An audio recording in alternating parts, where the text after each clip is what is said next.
Tail risk, thy name is Greece. While Spain continues to dally on whether to ask for sovereign rescue, Greece is once again the source of poor tidings for the Eurozone. This week, Athens revealed its budget for next year and its economic forecast for the period to 2016. It makes for grim reading. Despite wiping €100 billion of government debt out in restructuring earlier this year, Greece's debt to GDP is now forecast to hit around 190% by 2014. On its current course, Greece won't be anywhere near hitting the 120% debt to GDP target the International Monetary Fund thinks is a maximum sustainable by 2020. Here to discuss the various options for Greece is Gabriel Sterne, economist at Exotix. Gabriel, thank you so much for being here today. It's a sunny day. I thought we'd bring up the first chart here showing the Greek bond maturing in 2023. This is the restructured one. As we can see, since basically the end of May, June, it's been quite a strong rally. What's been going on here?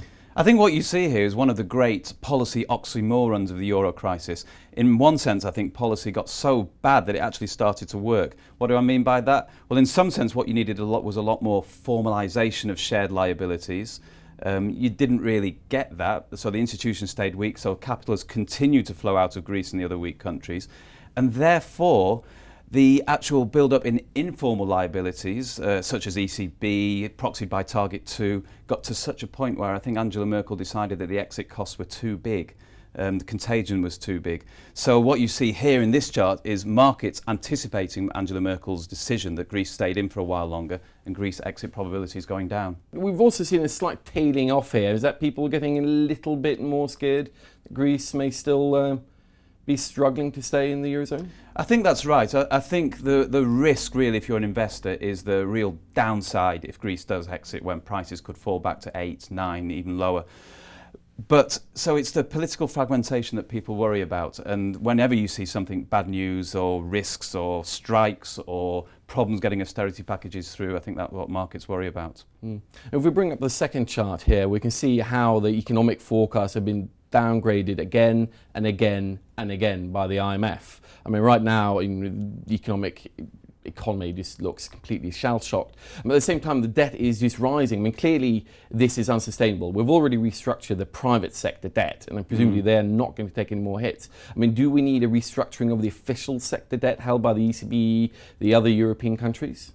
I think you could call it a restructuring. I don't think you're going to get any large-scale restructuring. I don't think that's politically acceptable. What I think is plausible is that you extend the maturities and get the interest rates down. So really, you're going to end up with around 200 billion of debts. If you apply an interest rate of 2% to that, then you're on a 4% of GDP. Greece could probably stomach a primary surplus like that, as long as you get rid of these chunky amortization payments, repayments of debt over the next 2 years, of which 25 billion are on the bonds which were disastrously bought by the ECB and the national central banks. One of the options has been floating around a little bit, even the Germans have talked about it vaguely, is a debt buyback.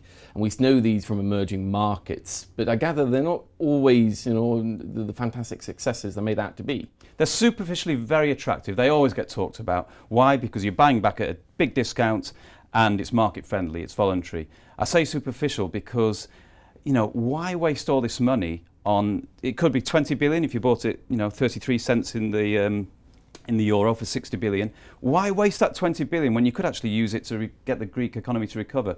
Furthermore, the very talk of that buyback just pushes up the price, so almost inevitably means you don't ever get it as a good value. It'd be much better to be quiet about it, in fact, and never mention it, and then do it in the quiet, behind closed doors, if you could. Well, I guess there's a reason why buybacks are often called a boondoggle by economists. Greece will probably have to find another way to solve its massive and growing debt problem.